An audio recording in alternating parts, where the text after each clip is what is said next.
आतापर्यंत 233 जणांचा मृत्यू झालेला आहे आणि 900 पेक्षा जास्त जण जखमी आहेत.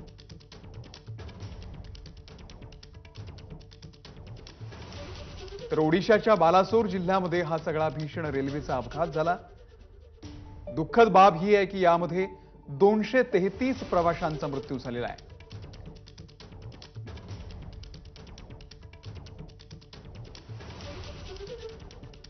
आणि या संदर्भातला अधिक आढावा घेतलेला आहे. अधिक माहिती देत आहेत आमच्या प्रतिनिधी मनोज्ञा.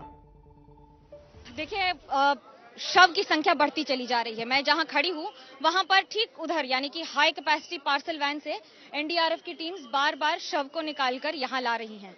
और ये अभी सुबह जब अभी आधे घंटे पहले तक 5 के आसपास इतने शव थे और अभी और बढ़ गए हैं. और ये संख्या 233 जो हुई है ये बढ़ती ही चली जाएगी क्योंकि अभी भी माना जा रहा है कि बहुत सारे लोग ट्रेन में फंसे हुए हैं. वो किस स्थिति में हैं, क्या वो सांस ले रहे हैं या उनकी सांस रुक चुकी है, ये अभी कह पाना मुश्किल है. लेकिन अस्पताल से बार बार देखिए शव को ले जाने के लिए ये पूरा मटेरियल और उसके साथ स्ट्रेचर, जैसे जैसे स्ट्रेचर आ रहा है वैसे वैसे एम्बुलेंस में अस्पताल ले जाया जा रहा है. कुछ लोग जिंदा लौटे हैं जो थोड़े खुशकिस्मत थे, लेकिन ऐसे बहुत सारे 200 से ज्यादा लोग हैं जो इस सफर पर निकले थे घर जाने के लिए, अपनी मंजिल तक पहुंचने के लिए, लेकिन मंजिल तक तो नहीं पहुंचे. घर वालों को यहां तक पहुंचना भी बड़ा मुश्किल हो जाएगा. मैं आपको एक तस्वीर दिखाती हूं, उससे आपको समझ में आएगा. कहीं चप्पल पड़ी है किसी की, तो कहीं पर किसी का फोन पड़ा है. आप अंदाजा लगाइए कि घर वालों ने न जाने कितनी बार फोन किया होगा और ये फोन उसकी कहानी बयां कर रहे हैं कि चिट्ठी ना कोई संदेश, जाने वो कौन सा देश, कहां तुम चले गए. परिजन की स्थिति क्या होगी ये एक तरफ है. मैं आपको रेस्क्यू ऑपरेशंस की तस्वीर दिखाती हूँ.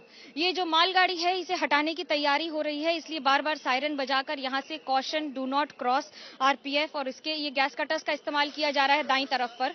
और ये गैस कटर्स के साथ इस समय इस्तेमाल इसलिए किया जाता है, सूरजदा से कहूंगी दाएं तरफ दिखाएं, गैस कटर्स हैं हाथ में, गैस का सिलेंडर और उसके साथ गैस कटर्स का इस्तेमाल होता है पूरी तरह से ट्रेन की बॉडी को हटाने के लिए. यानी कि मैं आपको एक मिसाल के तौर पे ये तस्वीर दिखाती हूँ. जो फिश प्लेट्स की बात हो रही है और जो सवाल उठ रहे हैं वो ये हैं कि क्या ये जो फिश प्लेट्स होती हैं, ये इसको फिश प्लेट कहते हैं, ये जरूरी क्यों होती हैं? क्योंकि यही पटरी से ट्रेन को बांधे रखती हैं, पटरी को जमीन से, इन पत्थरों से. और इस वजन को इसलिए दिया जाता है जिससे किसी भी तरह से जब ट्रेन चलती है तो ट्रेन का खुद 1000 किलो से ज्यादा वजन होता है. जब वो चले तो ट्रैक हिले नहीं किसी भी तरह से. और एसी फिश प्लेट से पिछली बार ज्ञानेश्वरी एक्सीडेंट में फिश प्लेट्स हटा दी गई थी जिसकी वजह से ट्रेन डिरेल हो गई थी. लेकिन इसकी तो जांच होगी. ये एक पर्सपेक्टिव है कि इसकी जरूरत कितनी होती है वो मैं बता रही हूँ. अब मैं आपको दिखा रही हूँ कि इस समय इस पूरे स्टेशन पर कुछ नहीं है सिवाय रेस्क्यू टीम से.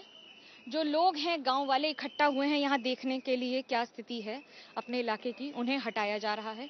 और ये कुछ बोगियां जो डिरेल हुई हैं, देखिए यहाँ पर सामने कुछ नहीं लगा हुआ है, लेकिन वो जो पीछे है उसमें पत्थर लगा के उसे रोका गया है. उसका कारण है कि यहाँ से मालगाड़ी को अलग कर दिया जाएगा. इसे अलग करने का सबसे महत्वपूर्ण कारण ये है कि जैसे ही ये अलग होगी कम से कम एक ट्रैक खुलेगा और एक ट्रैक खुलने से जो दर्जनों ट्रेनें इस समय कैंसिल हुई हैं वो दोबारा चल सकेंगी. इसलिए क्योंकि जहां ये क्षति हुई है वहीं लाखों लोगों को दिक्कत हो रही है. ये देखिए ट्रेन हटी और ये हम लाइव तस्वीरें आपको दिखा रहे हैं कि किस तरह से ट्रैक को खाली किया जा रहा है. ये बहुत बड़ी चुनौती रहती है किसी भी रेल हादसे के बाद. उसका कारण ये है कि जब ये ट्रेन यहाँ से हटाई जाती हैं तो उस समय इक्विलिब्रियम का ध्यान रखना कि किसी भी तरह से ट्रैक से ट्रेन डिरेल दोबारा ना हो जाए. कौन सी बोगी किस स्थिति में है, पहले सारी पटरियों पे टायर, इनके सारे पहियों को चेक किया जाता है. अब मैं आपको एनडीआरएफ की टीम्स जो यहाँ काम कर रही हैं उनकी तस्वीर दिखा रही हूँ. ये सिर्फ एक बोगी है, ऐसी कम से कम 25 बोगियां पलटी हैं दोनों ट्रेन की मिलाकर. और 25 बोगियों की तबाही में आकर प्रत्येक बोगी में भी हम 100 लोगों को पकड़े कि हर बोगी में 100 व्यक्ति होंगे तो उसके हिसाब से भी कितने सैकड़ों लोग होंगे जिनकी तबीयत या तो जिन्हें चोट लगी होगी या फिर जो अब इस दुनिया में नहीं रहे। एनडीआरएफ की टीम्स लगातार काम कर रही हैं, टीम्स को रेस्ट दिया जाता है और ऐसा नहीं है कि ये यहाँ बैठे हैं।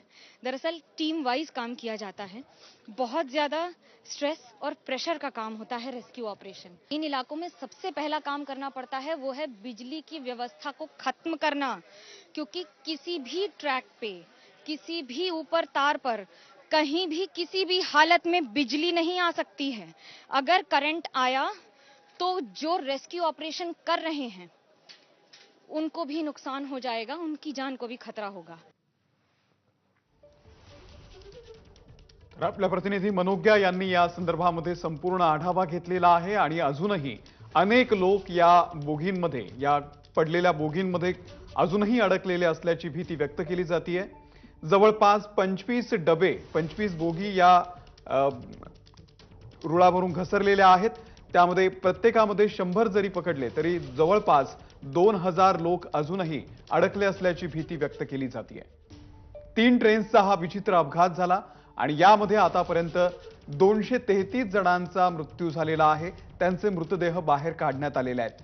अजूनही हा आकडा वाढण्याची भीती व्यक्त केली जाते। 900 पेक्षा